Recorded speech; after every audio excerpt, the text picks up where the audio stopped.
नमस्कार। जीत पॉइंटर में आप सभी का स्वागत है। कैसे हैं आप सभी लोग? देखिए, हम घटना चक्र की पूर्वावलोकन की सीरीज में पॉलिटी सब्जेक्ट को कवर कर रहे थे, जिसमें हमने जो अध्याय पढ़ा शासन यानी शासन प्रणाली, ठीक है, उसके प्रीवियस ईयर्स के क्वेश्चन देखेंगे और ये भाग 3 है। चलिए शुरू करते हैं।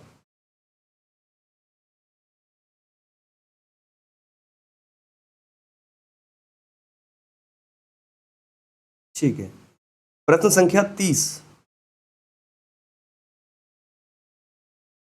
क्वेश्चन ये हमसे कह रहा है, निम्नांकित में से कौन एक अध्यक्षात्मक शासन प्रणाली का आधारभूत तत्व है? ठीक है, यहाँ पे प्रश्न ये पूछा जा रहा है कि इनमें से कौन सा ऑप्शन है जो अध्यक्षात्मक शासन प्रणाली का मूलभूत तत्व है। ठीक है, तो देख लेते हैं। ऑप्शन ए, संविधान की कठोरता, ये गलत है। एकल कार्यपालिका, ये बिल्कुल सही है। एकल कार्यपालिका ये सही होगा, क्योंकि अध्यक्षात्मक शासन प्रणाली में कैसी कार्यपालिका होती है? एकल कार्यपालिका होती है। और जो सर्वोच्च शक्ति होती है वो किसके पास होती है? अध्यक्ष के पास होती है, यानी केंद्रीकृत होती है शक्तियां केंद्रीकृत होती हैं। हमारा बी ऑप्शन सही होगा। बाकी व्यवस्थापिका की सर्वोच्चता नहीं होती, अवशिष्ट अधिकार राज्यों के पास होना, ये भी गलत है। ऑप्शन बी हमारा राइट आंसर होगा। ठीक है, अध्यक्षात्मक शासन प्रणाली का आधारभूत तत्व है एकल कार्यपालिका। इसमें सत्ता केंद्रीकृत होती है। आगे देखेंगे प्रश्न नंबर 31।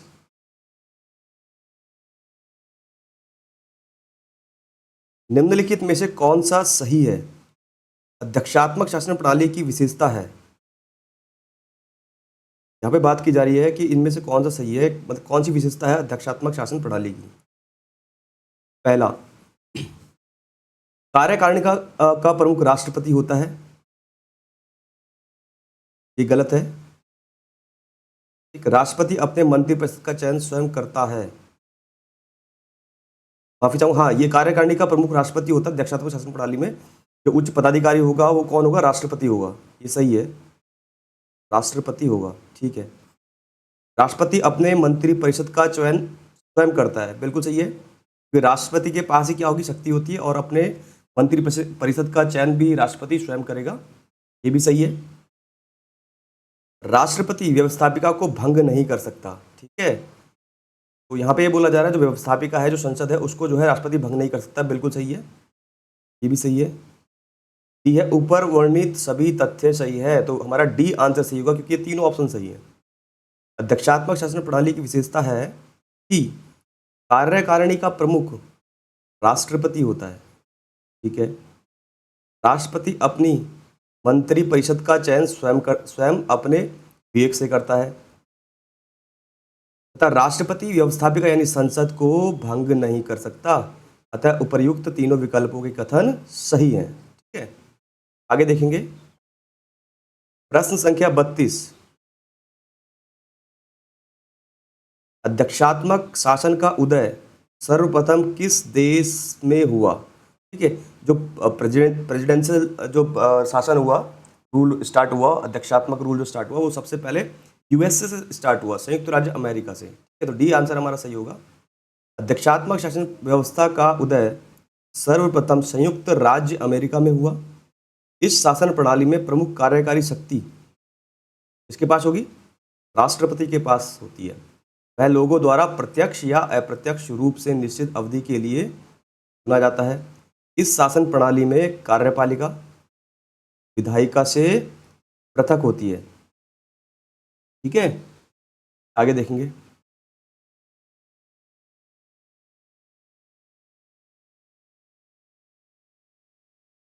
प्रश्न संख्या 33। भारत में प्रजातंत्र इस तथ्य पर आधारित है कि, ऑप्शन दिए हैं कि प्रजातंत्र भारत में किस किस प्रकार का प्रजातंत्र है, ये पूछा जा रहा है। ठीक है, तो ऑप्शन है संविधान लिखित है, ऐसा नहीं है। ठीक है, यहाँ मौलिक अधिकार प्रदान किए गए हैं, ये भी नहीं है। जनता को सरकारों को चुनने तथा बदलने का अधिकार है, इसीलिए क्या है? प्रजातंत्र है। यानी सर्वोच्च शक्ति किसके पास है? जनता के पास है, जनता सरकार को चुन सकती है और बदल सकती है। इसी को क्या बोला गया, किस प्रकार का प्रजातंत्र बोला गया, भारत में जो प्रजातंत्र है, ठीक है। तो सी ही आंसर हमारा सही होगा। भारत में प्रजातंत्र इस तथ्य पर आधारित है कि जनता को सरकारों को चुनने एवं बदलने का अधिकार है, अर्थात जनता अपने मतदान के अधिकार के द्वारा ही प्रतिनिधियों का चुनाव करती है। ये प्रतिनिधि ही शासन सत्ता का संचालन करते हैं, ठीक है। जब ये प्रतिनिधि जनता के कल्याण एवं शासन सत्ता का संचालन सही उचित तरीके से नहीं करते, तब जनता चुनावों के द्वारा के माध्यम से सत्तारूढ़ सरकार या दल को पराजित कर हटा देती है, ठीक है। इसीलिए प्रजातंत्र है। आगे देखेंगे प्रश्न संख्या 34।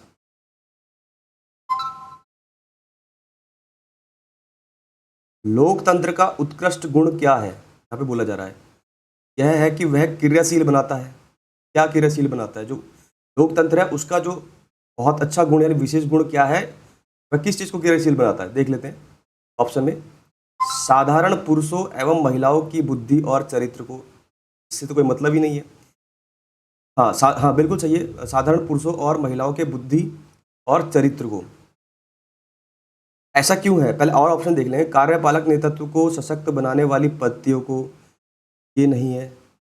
गतिशीलता और दूरदर्शिता से युक्त एक बेहतर व्यक्ति को, ये गलत है। समर्पित दलीय कार्यकर्ताओं के एक समूह को, यहाँ पे दलीय का कोई मतलब नहीं है, ये भी गलत है। देखिए तो एक छोटा सा जो उत्कृष्ट गुण है लोकतंत्र का, वह जो है साधारण पुरुषों और महिलाओं की बुद्धि और चरित्र को वह क्रियाशील बनाता है। क्योंकि जब शक्ति जनता के पास होगी, ठीक है, यानी जनता के पास शक्ति है अपने प्रतिनिधि चुनने का, तो विवेक से जो है उनके अपने विवेक से जनता के प्रतिनिधि को चुनेंगे। तो इसमें क्या होगा, उनका जो बुद्धि और चरित्र है वो राजनीतिक तौर पर विकसित होगा, ठीक है। तो ये ऑप्शन हमारा सही है।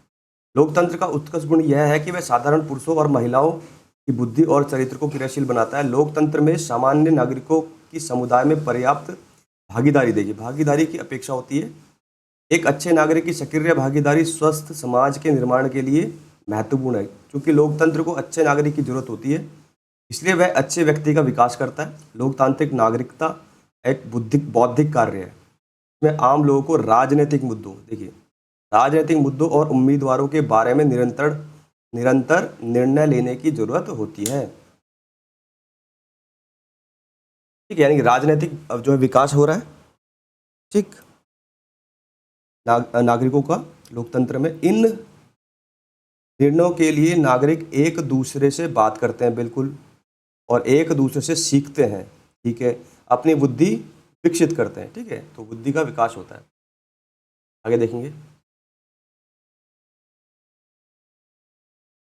प्रश्न संख्या 35। भारत एक गणतंत्र है, इसका अर्थ क्या है? यहाँ पे ये बोला जा रहा है कि भारत एक गणतंत्र है, इसका अर्थ क्या है? सभी मामलों में अंतिम अधिकार जनता के पास है, नहीं। देखो यहाँ पे लोकतंत्र गणतंत्र का बहुत बड़ा अंतर है, ठीक है। यहाँ पे समझेंगे, देखिए गणतंत्र का अर्थ क्या होता है। भारत में संसदीय शासन है, नहीं। भारत में वंशानुगत शासन नहीं है। देखिए गणतंत्र का मतलब क्या है, यहाँ पे हमारे बोला ना, हमारा जो है जो संविधान है लोकतंत्रात्मक गणतंत्र है। लोकतंत्र का मतलब तो ये है कि जो जनता के द्वारा जो है अपने प्रतिनिधियों को चुना जाता है, इसे लोकतंत्र बोलते हैं। लेकिन गणतंत्र का मतलब क्या है? देखिए गणतंत्र का मतलब ये होता है जो राज्य का सर्वोच्च पदाधिकारी होता है, ठीक है, वो भी क्या होता है, जनता के द्वारा निर्वाचित किया जाता है, ठीक है। यानी वंशानुगत शासन नहीं होता है, ठीक। तो इसीलिए जो है हमारे यहाँ गणतंत्र है। जो हमारे यहाँ जो सर्वोच्च पदाधिकारी है कौन है? राष्ट्रपति, ठीक है।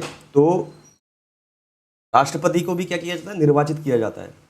ध्यान रखें, गणतंत्र मतलब भारत में वंशानुगत शासन नहीं है। तो सी आंसर हमारा सही होगा। गणतंत्र का आशय है कि राष्ट्र का प्रधान निर्वाचित यानी प्रत्यक्ष अथवा अप्रत्यक्ष होता है, वह वंशानुगत नहीं हो सकता। भारत में राष्ट्र का प्रधान अर्थात राष्ट्रपति, देखिए प्रधान कौन है हमारे राष्ट्र का? राष्ट्रपति निर्वाचित होता है। इस प्रकार भारत एक कैसा है? गणतंत्र है, ठीक है। आगे देखेंगे प्रश्न संख्या 36। भारत एक गणतंत्र है जिसमें अंतर्निहित है भारत एक गणतंत्र। फिर से वही पूछा जा रहा है आपसे प्रश्न में कि गणतंत्र का मतलब क्या है। राज्य का अध्यक्ष निर्वाचित होता है, बिल्कुल सही यही आंसर होगा, क्योंकि राज्य का जो अध्यक्ष है, उच्च पदाधिकारी है, उसका क्या होता है, निर्वाचन किया जाता है, यानी कि राष्ट्रपति का निर्वाचन किया जाता है, वंशानुगत नहीं है। ये आंसर हमारा सही होगा। प्रश्न संख्या 37, निम्नलिखित में से किनसे विनिर्धारित होता है कि भारत का संविधान परिसंघीय है। देखिए यहाँ पे बोला जा रहा है इन ऑप्शंस में से कौन सा ऑप्शन यह निर्धारित करता है कि भारत का संविधान परिसंघीय है। ठीक है, अब पहले तो आपको ये समझना होगा परिसंघीय का मतलब क्या है। ठीक है, परिसंघीय का मतलब ये होता है कि जो सर्वोच्च शक्ति है या जो सभी शक्ति जो है केंद्रीकृत ना हो। ठीक है, तो परिसंघीय है, इसलिए परिसंघीय है क्योंकि केंद्र और राज्यों के बीच शक्तियों का वितरण किया गया है, इसलिए भारत का संविधान कैसा है, परिसंघीय है। ऑप्शन देख लेते हैं। संविधान लिखित और अनम्य है, नहीं। न्यायपालिका स्वतंत्र है, ये भी नहीं होगा।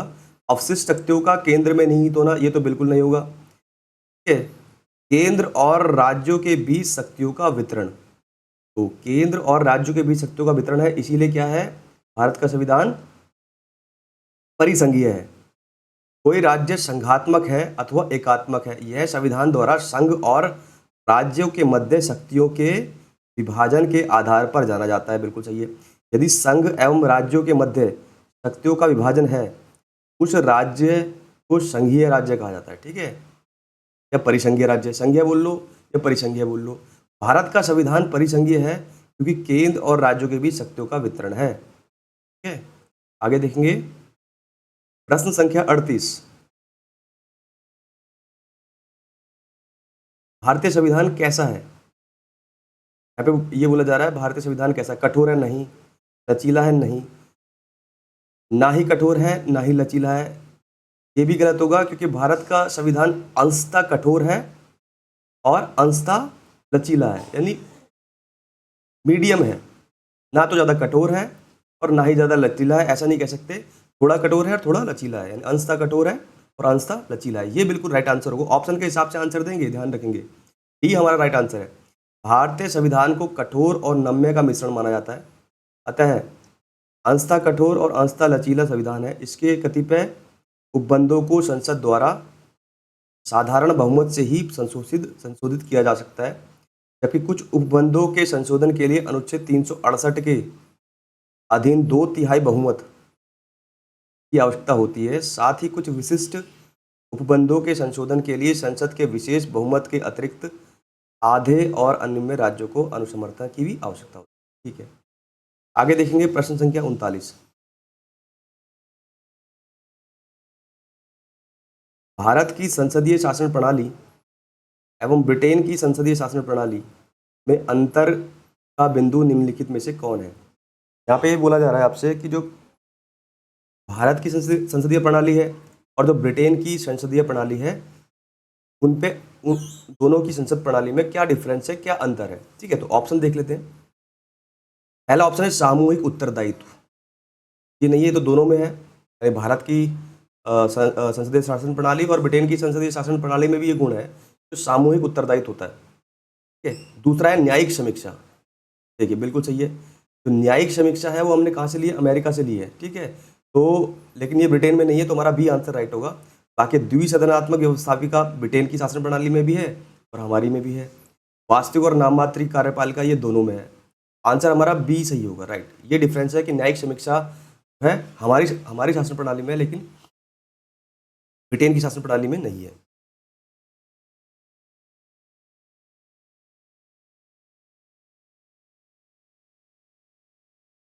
देखिए, ब्रिटिश संसद लिखित संविधान के अभाव में संप्रभु निकाय है, यानी ब्रिटेन का जो संविधान है वो लिखित नहीं है। ठीक है, तो वहाँ पे जो कानून बनते हैं वो संसद में बनते हैं उसी समय। कोई भी ऐसा कोई संविधान नहीं है कि हाँ जो नियम या कानून जो लिखे गए हैं उस हिसाब से जो है संसद को चलना पड़ेगा, ऐसा नहीं है। जबकि हमारे यहाँ क्या है, हमारे यहाँ एक लिखित संविधान है कि भैया जो संविधान है सर्वोच्च पर ही है और संविधान के हिसाब से ही देश को चलाना पड़ेगा। जबकि भारतीय संसद की शक्तियाँ एवं कार्य प्रणाली संविधान की सीमाओं के अधीन है। ठीक है, तो संसद की शक्तियां किसके अधीन है?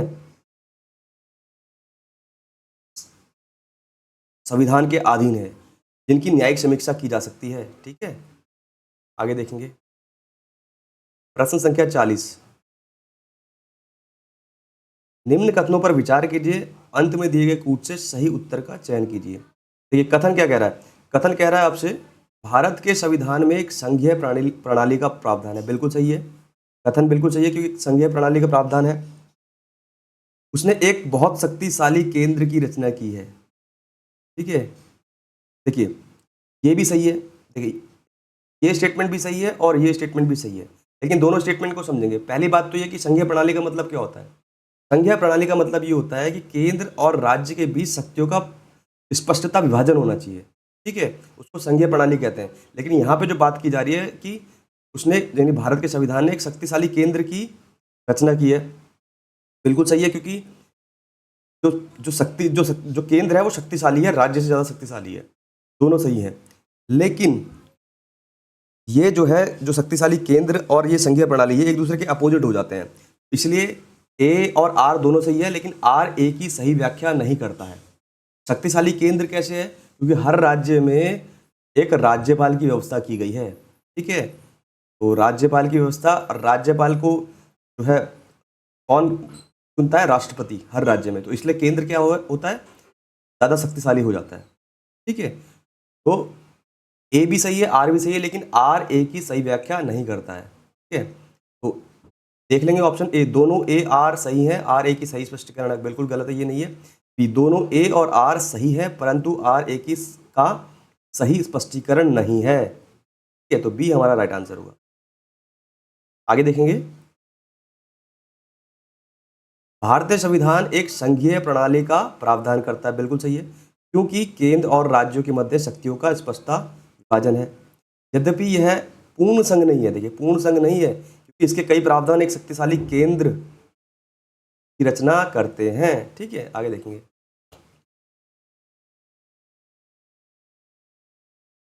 प्रश्न संख्या 41, कथन कह रहा है भारत में संघवादिता व्यवहारिक नहीं है। जो संघवादिता है वो व्यवहारिक नहीं है। क्यों? क्योंकि एक शक्तिशाली केंद्र की जो है व्यवस्था भी की गई है। शक्तिशाली केंद्र की व्यवस्था की गई है भारत के संविधान में। कैसे? देखिए, एक तो राज्यपाल है, राज्यों में राज्यपाल होता है। दूसरा, जो अवशिष्ट शक्तियां होती हैं किसके पास जाती हैं? केंद्र के पास जाती है ना। तो इसलिए एक शक्तिशाली केंद्र की स्थापना हो जाती है। इसीलिए जो संघवादिता है, यानी कि संघवादिता मतलब कि राज्यों को मिलकर एक संघ बनता है, ये जो है व्यवहारिक नहीं है, ये प्रैक्टिकल नहीं है। तो ये बिल्कुल सही होगा हमारा कथन। भारत एक संघीय राज्य नहीं है, ये गलत है।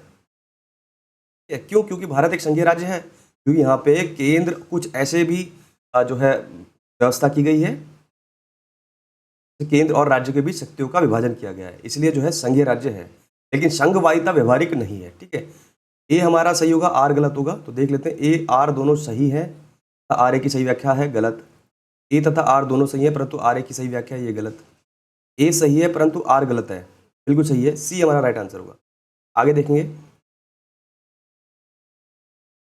प्रश्न संख्या 42, भारतीय राज्य व्यवस्था में निम्नलिखित में से कौन सी अनिवार्य विशेषता है जो यह दर्शाती है कि उसका स्वरूप संघीय है? ठीक है, यहाँ पे ये बोला जा रहा है कि भारतीय राज्य व्यवस्था में कौन सी ऐसी अनिवार्य व्यवस्था है जो ये बताती है कि भारत है एक संघीय राज्य है। ऑप्शन देख लेते हैं। न्यायपालिका की स्वतंत्रता सुरक्षित, बिल्कुल सही, यही आंसर सही होगा। न्यायपालिका की स्वतंत्रता सुरक्षित है। ठीक है, बाकी सारे गलत होंगे। ये एक मूलभूत विशेषता है संघीय की कि वह केंद्र के पास या संसद के पास प्रॉपर शक्ति नहीं है, और जो है न्यायपालिका जो है संसद के कार्यों की समीक्षा कर सकती है, इसीलिए जो है संघीय है। तो न्यायपालिका की स्वतंत्रता सुरक्षित है, इसीलिए जो है भारत एक क्या है? संघीय राज्य है या संघीय देश है या संघीय शासन प्रणाली है भारत में। आगे देख लेते हैं। भारतीय राज्य व्यवस्था के संघीय लक्षणों के प्रमुख क्या क्या गुण है? देखिए, लिखित एवं कठोर संविधान है, संविधान की सर्वोच्चता है, बिल्कुल सही, केंद्र और राज्यों में शक्तियों का वितरण है, न्यायपालिका की स्वतंत्रता है। ठीक है, इनमें से सारे गुण ये संघीय के लक्षण है। ठीक है, शासन के द्विसदनीय शासन है। ठीक है, इनमें से न्यायपालिका की स्वतंत्रता का सुरक्षित होना संघीय प्रणाली की अनिवार्य शर्त है, क्योंकि न्यायपालिका के पास ही संविधान की व्याख्या की शक्ति होती है। ठीक है, ताकि संघीय संरचना में संविधान के मूलभूत प्रावधानों को केंद्र द्वारा एक पक्षीय रूप में परिवर्तित ना किया जा सके, यानी कि संविधान के जो ढांचा है उसको उसमें परिवर्तित ना किया जा सके। भारतीय संविधान के तहत केंद्र और राज्यों के बीच विवादों के संदर्भ में उच्चतम न्यायालय को आरंभिक अधिकारता प्राप्त है। बिल्कुल सही है। भारतीय संसद के उच्च सदन में राज्यों के निर्वाचित प्रतिनिधि होना भी भारतीय राज्य व्यवस्था के संघीय स्वरूप को दर्शाता है। तथापि न्यायपालिका की स्वतंत्रता के लिखित संविधान के तहत सुरक्षित होने को ही प्रसंगत। ठीक है, सब वही बात बोली जा रही है। आगे देखेंगे प्रश्न संख्या 43, निम्न में से कौन एक भारत के संविधान का संघीय लक्षण है? फिर से वही आ गया, इनमें से कौन सा ऑप्शन है जो भारत के संविधान का संघीय लक्षण है? तो माफी चाहूंगा, संघीय लक्षण नहीं है। यहाँ पे ये बोला जा रहा है, देखिए नहीं है। कौन सा नहीं है? देखिए, केंद्र और राज्यों के बीच शक्तियों का बंटवारा, ये तो बहुत महत्वपूर्ण लक्षण है संघीय का। पूर्ण रूप से लिखित संविधान, ये भी अभी हमने लक्षण पढ़े थे। ठीक है, और इकहरी नागरिकता ये नहीं है। ठीक है, तो राइट आंसर हमारा सी होगा। स्वतंत्र न्यायपालिका भी संघीय का लक्षण है, इकहरी नागरिकता संघीय का लक्षण नहीं है। इकहरी नागरिकता किस चीज को शक्ति देती है? केंद्र को शक्ति देती है। ठीक है, तो इकहरी नागरिकता है, एकल नागरिकता है, वो किसको शक्ति देती है? केंद्र को शक्ति देती है, इसलिए संघीय लक्षण नहीं है। बाकी सारे संघीय लक्षण है। सी हमारा राइट आंसर होगा, इकहरी नागरिकता। इकहरी नागरिकता भारत के संविधान का संघीय लक्षण नहीं है। भारतीय संविधान में एकात्मक और संघात्मक दोनों ही विशेषताएं मौजूद है। ठीक है, भारतीय संविधान के संघात्मक लक्षणों में लिखित संविधान है, कठोर संविधान है, केंद्र तथा राज्यों में शक्तियों का वितरण है, न्यायपालिका की सर्वोच्चता एवं स्वतंत्रता है, द्विसदनीय विधानमंडल है। ठीक है, जबकि एकात्मक लक्षणों में, देखो एकात्मक लक्षणों में क्या है? एक तो एकल नागरिकता है। ठीक है, राज्यपालों के राष्ट्रपति की द्वारा नियुक्ति है। ठीक है, जो राज्यपाल राज्य में नियुक्त किए जाते हैं राष्ट्रपति के द्वारा नियुक्त किए जाएंगे, क्योंकि जो शक्ति किसके पास जा रही है? केंद्र के पास। आपातकाल की घोषणा देखिए, ये भी केंद्र के पास है। समझौतों को लागू करने में संसद की शक्ति है, कोई भी समझौते लागू करने हैं तो शक्ति किसके पास है? संसद के। और इसमें एक और जोड़ सकते हैं आप, अवशिष्ट शक्तियां। अवशिष्ट शक्तियां भी किसके पास होती हैं? केंद्र के पास होती हैं। इसलिए जो है ये एकात्मकता का लक्षण है। आगे देखेंगे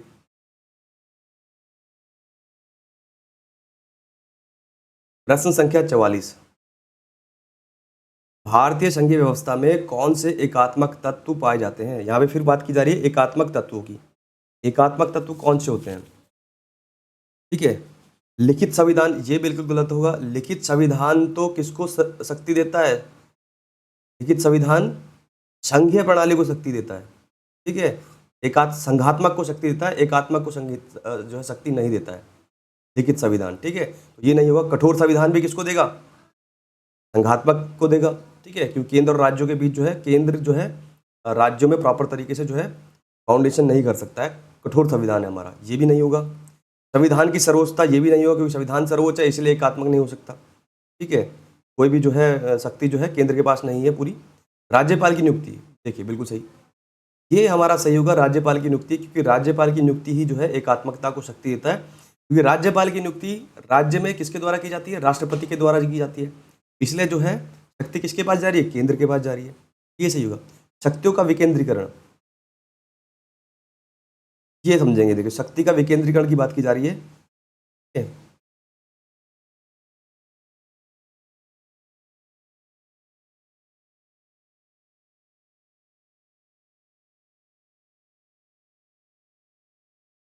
विकेंद्रीकरण, देखिए विकेंद्रीकरण का मतलब क्या होता है? मतलब शक्तियों को बांटा गया है, तो ये तो ऑप्शन नहीं होगा। राज्य के बीच में भी और केंद्र के बीच में भी, इसे विकेंद्रीकरण बोला जाता है, तो ये भी आंसर गलत होगा। राज्य विधेयकों पर राष्ट्रपति की शक्ति, ये तो बहुत बड़ी शक्ति है, ये सही होगा बिल्कुल, क्योंकि राज्य जो विधेयक है उस पर राष्ट्रपति की जो स्वीकृति क्या दिखाती है? केंद्र सर्वोपरि है, यानी केंद्र के पास शक्ति है, ये एकात्मकता को दिखाती है। और संवैधानिक संकट, बिल्कुल सही, जो आपातकाल वगैरह होता है। ठीक है, ये भी किसको दिखाती है? एकात्मकता को दिखाती है, तो ये भी सही होगा, ये भी सही होगा।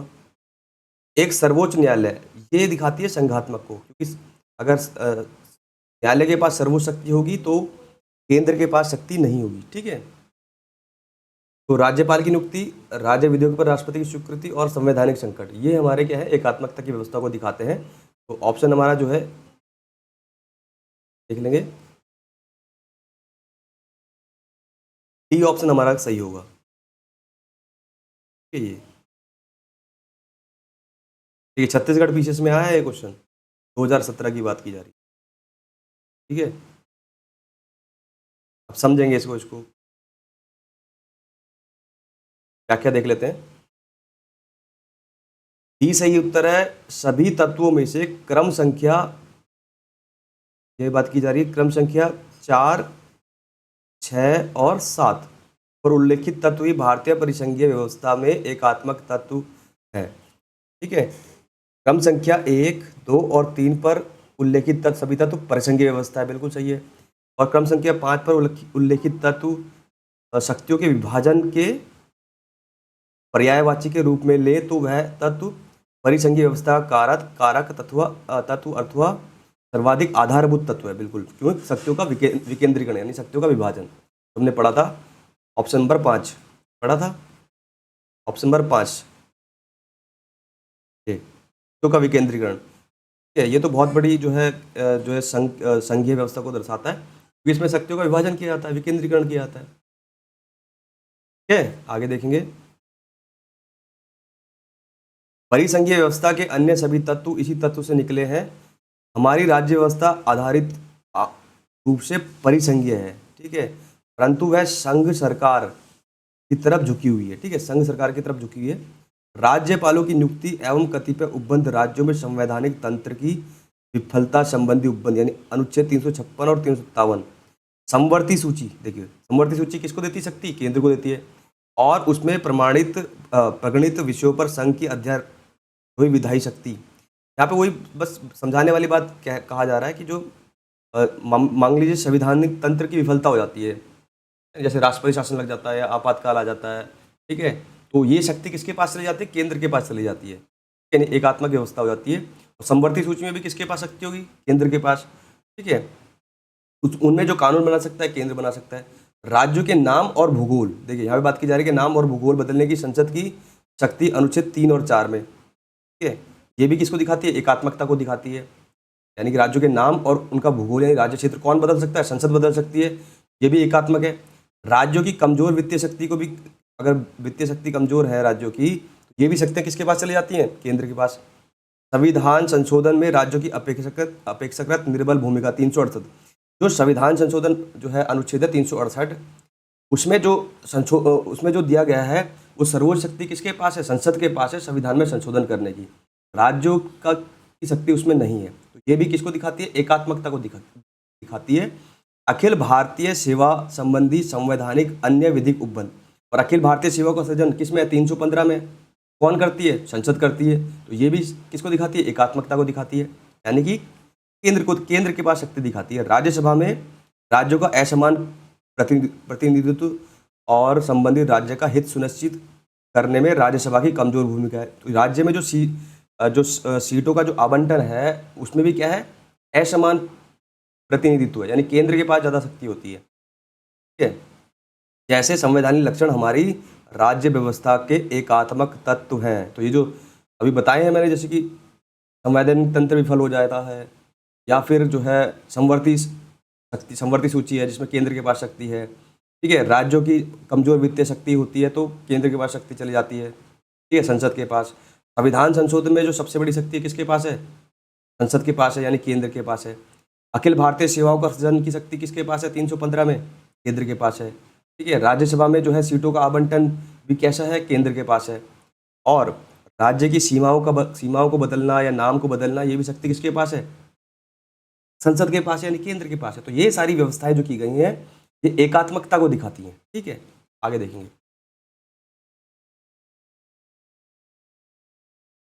प्रश्न संख्या 45, इनमें से कौन सा भारतीय संघीय व्यवस्था में एकात्मक तत्व है। फिर से वही आगे एकात्मक तत्व, ये बहुत अच्छे से समझेंगे। देखिए, शक्तियों का विकेंद्रीकरण, देखिए यहाँ पे बात की जा रही है विकेंद्रीकरण की, यानी शक्तियों का विकेंद्रीकरण मतलब शक्तियों का बंटवारा। ये तो हो ही नहीं सकता, ये तो संघीय व्यवस्था है। हाँ, ये समझेंगे थोड़ा, ये नहीं होगा। राज्यपालों की नियुक्ति, बिल्कुल ये एकात्मक तत्व है, अभी हम पहले ही पढ़ चुके हैं ऊपर। और राज्यसभा में असमान प्रतिनिधित्व, बिल्कुल सही, ये भी सही होगा क्योंकि राज्यसभा में असमान प्रतिनिधित्व है राज्यों का। ठीक है। न्यायिक पुनरावलोकन, ये नहीं होगा, न्यायिक पुनरावलोकन नहीं होगा, ये संघीय व्यवस्था का प्रावधान है। अखिल भारतीय सेवा, ये होगा 315, आर्टिकल 315 अखिल भारतीय सेवाएं। ठीक है, ये शक्तियाँ किसके पास जाती हैं? केंद्र के पास जाती हैं। तो हमारा आंसर होगा सेकंड, फोर्थ और फिफ्थ। तो हमारा आंसर सॉरी गलत हो गया, सेकंड, थर्ड और फिफ्थ, बी राइट आंसर होगा हमारा, सेकंड, थर्ड और फिफ्थ, ये हमारा राइट आंसर होगा। ठीक है, प्रश्न संख्या 46 देखेंगे। भारत में संघीय व्यवस्था से संबंधित निम्न कथनों में से कौन सा सही है? ठीक है, यहाँ पे बात की जा रही है संघीय व्यवस्था। ठीक है, संघीय व्यवस्था की बात की जा रही है और ऑप्शन दिए हैं, स्टेटमेंट दिए हैं, वो आपको देखने हैं कि कौन सा सही है। देख लेते हैं। पहला है, संविधान शासन की मूल संरचना के लिए एक संघीय व्यवस्था की प्रस्तावना है। संविधान शासन की मूल संरचना के लिए एक संघीय व्यवस्था की प्रस्तावना करता है, बिल्कुल सही है। देखिए, जो संविधान है उसमें जो है किस प्रकार शासन चलना है वो बताया गया है हमारे संविधान में, किस प्रकार हमारा शासन चलेगा। ठीक है, और जो मूल संरचना है वो संघीय व्यवस्था को दर्शाती है। क्यों? क्योंकि उसमें जो है केंद्र और राज्यों के बीच शक्तियों का बंटवारा किया गया है, न्यायिक पुनरावलोकन की व्यवस्था की गई है। ठीक है, तो ये सारी शक्तियाँ किस चीज़ को दिखाती है? संघीय व्यवस्था को दिखाती है। तो हमारा ये हमारा राइट आंसर होगा। आगे देखेंगे, मतलब वन सही होगा। अभी देख लेते हैं, एकात्मक झुकाव का उसमें सशक्त मिश्रण है। ठीक है, ये भी सही है क्योंकि एकात्मक झुकाव का सशक्त मिश्रण है उसमें, दो सही है, ये भी सही होगा। दोनों संघ और राज्य विधायिका प्रभुता संपन्न है, ये गलत है क्योंकि राज्य और संघ दोनों ही प्रभुता संपन्न नहीं है, क्योंकि संघ इसके हिसाब से चलता है संविधान के हिसाब से। ठीक है, और संविधान की समीक्षा करने के लिए कौन है? न्यायपालिका है। तो जो संसद है वो किसकी सीमाओं से बद्ध है? संविधान की सीमाओं से बद्ध है, इसलिए प्रभुता संपन्न नहीं है। इसी प्रकार राज्य भी प्रभुता संपन्न नहीं है, क्योंकि राज्यों के ऊपर भी क्या होता है? राज्यपाल होता है। ठीक है, ये ध्यान रखेंगे, जो कि केंद्र का जो है रक्षक होता है। ठीक है, ये ध्यान रखेंगे। तो ये गलत हो गया। 3, विधायिका वित्तीय न्यायिक शक्तियां संघ तथा उसकी इकाइयों के मध्य विभाजित कर दी गई हैं। यहाँ पे कह रहा है जो विधायिका वित्तीय तथा न्यायिक शक्तियां हैं संघ तथा उसकी इकाइयों के मध्य विभाजित कर दी गई हैं, ये गलत होगा,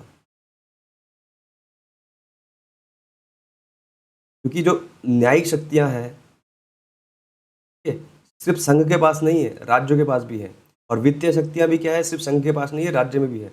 और विधायिका यानी कानून बनाने की शक्ति भी क्या है? सिर्फ संघ के पास नहीं है, राज्यों के पास भी है। तो ये गलत है। तो हमारा आंसर होगा 1 और 2 सही है, तो हमारा आंसर होगा बी, राइट। ठीक, व्याख्या देख लेते हैं इसकी। भारतीय संविधान द्वारा शासन की मूल संरचना के लिए एक संघीय व्यवस्था की प्रस्तावना की गई है, बिल्कुल सही है। तथापि एकल नागरिकता और केंद्र की राज्यों की तुलना में अधिक शक्तियां इसे एकात्मक झुकाव बनाती है, बिल्कुल। एकल नागरिकता किसको शक्ति देता है? केंद्र को। ठीक है, ये ध्यान रखेंगे। इस प्रकार कथन 1 और 2 सही है, वही है, आप देख लेंगे इसको, व्याख्या जो है सही है। आगे देखेंगे,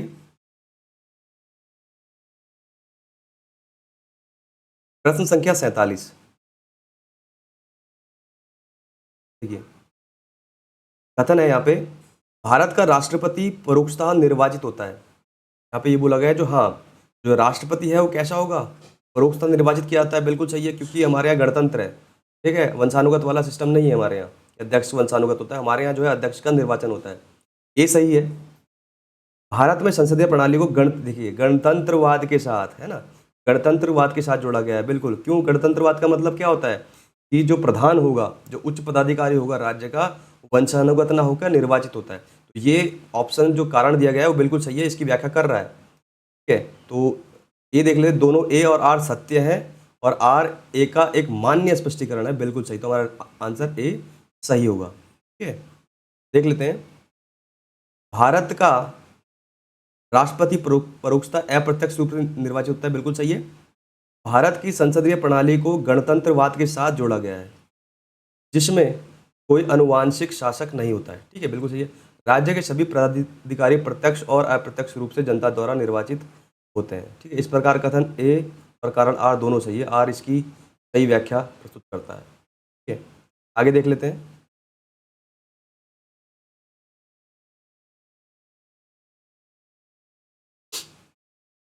प्रश्न संख्या 48, नीचे दो वक्तव्य दिए गए हैं। कथन ए, राजनीतिक दल लोकतंत्र के जीवन रखते हैं, ठीक है। यहाँ पे ये जो बोला, जो राजनीतिक दल है यानी कि जो पार्टियां हैं, पार्टी होती है, वो क्या है, लोकतंत्र के जीवन रखते हैं, बिल्कुल सही है। क्यों? क्योंकि जनता जो है क्या करती है, चुनाव के द्वारा अपने प्रतिनिधियों का निर्वाचन करती है, इसलिए क्या है, जो राजनीतिक दल होते हैं वो लोकतंत्र का क्या है, जीवन रक्त होते हैं, ठीक है। आगे देखेंगे, लोग खराब शासन के लिए सामान्यतः राजनीतिक दलों को कोसते हैं, बिल्कुल सही है। इसीलिए जो है, अगर खराब शासन होगा तो क्या करेंगे, लोग पार्टियों को कोसेंगे, ठीक है, दलों को कोसेंगे कि भाई हाँ, ये पार्टी सही नहीं है, शासन सही नहीं चला रही है, ठीक है। इसीलिए जो है, राजनीतिक दल को लोकतंत्र का जीवन रक्त बोलते हैं। तो ए और आर दोनों सही है, और आर ए की सही स्पष्टीकरण है, बिल्कुल सही है, तो ए हमारा आंसर सही है,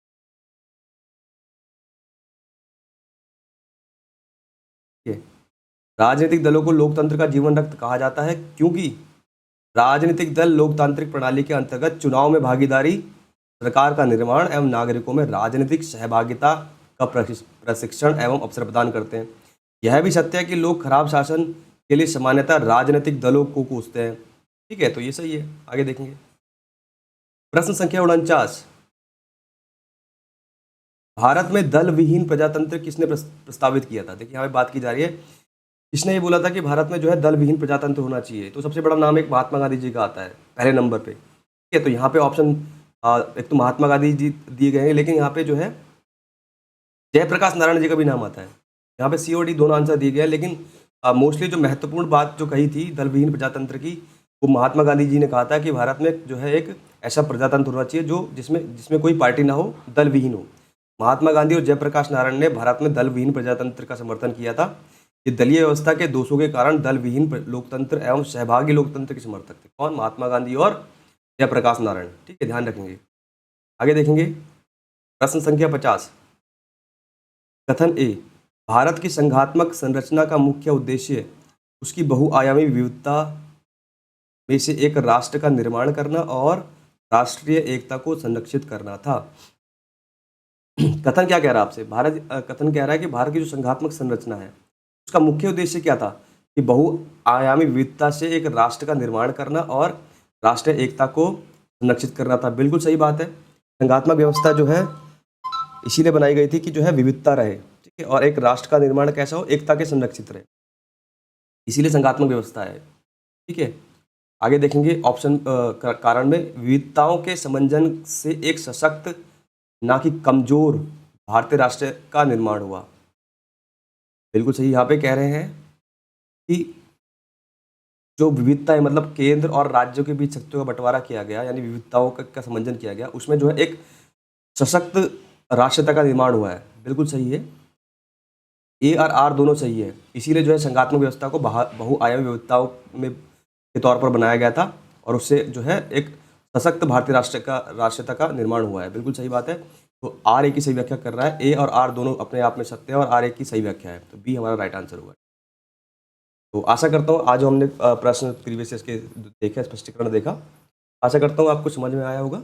आज के लिए यहीं पे रखते हैं, धन्यवाद।